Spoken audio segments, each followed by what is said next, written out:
ଇତିହାସର ପୃଷ୍ଠାରେ କିଛି ଏମିତି କାହାଣୀ ଲୁଚି ରହିଛି ଯାହା ଶୁଣିଲେ ଆଜି ବି ଦେହ ଶୀତେଇ ଉଠେ। ଆଜିଠାରୁ ପ୍ରାୟ 160 ବର୍ଷ ତଳର କଥା। ସମୟ ଥିଲା 1866 ମସିହା। ହସ ଖୁସିରେ ଭରା ଶ୍ୟାମଳ ଓଡ଼ିଶା ମାଟି ଅଚାନକ ଏକ ନୀରବ ଶ୍ମଶାନରେ ପରିଣତ ହୋଇଗଲା। ଏହା କୌଣସି ଭୂମିକମ୍ପ କିମ୍ବା ମହାମାରୀ ନଥିଲା।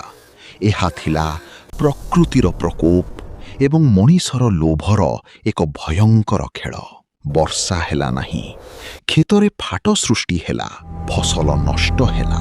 କିନ୍ତୁ ମୃତ୍ୟୁ କେବଳ ବର୍ଷା ନହେବା କାରଣରୁ ଆସିନଥିଲା। ମୃତ୍ୟୁ ଆସିଥିଲା ବ୍ରିଟିଶ ସରକାରଙ୍କ ସେହି ନିଷ୍ଠୁର ନିଷ୍ପତ୍ତିରୁ, ଯିଏ ଓଡ଼ିଶାର ଶେଷ ଆହାର ମଧ୍ୟ ରାଜ୍ୟ ବାହାରକୁ ରପ୍ତାନି କରିଦେଲେ।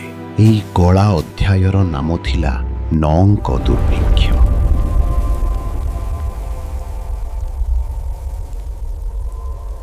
ଓଡ଼ିଶାର ଅଧା ଜନସଂଖ୍ୟା ପାଖରେ ଖାଇବାକୁ ଖୁଦ କଣାଟିଏ ବି ନଥିଲା। ଯେତେବେଳେ ଅନ୍ନ ସରିଗଲା, ଲୋକେ ଗଛର ପତ୍ର ଖାଇବାକୁ ଲାଗିଲେ। ଯେତେବେଳେ ପତ୍ର ବି ସରିଗଲା, ସେତେବେଳେ ଲୋକେ ଚେର, ଘାସ ଆଉ ମାଟି ଖାଇବାକୁ ବାଧ୍ୟ ହେଲେ।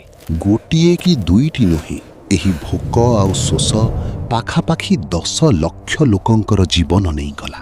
ଓଡ଼ିଶାର 1/3 ଆବାଦୀ ସବୁଦିନ ପାଇଁ ଲିଭିଗଲା। ଏହା କେବଳ ଏକ ମରୁଡ଼ି ନଥିଲା, ଏହା ଥିଲା ଶାସକର ନିର୍ଦ୍ଦୟତାର ଚରମ ସୀମା।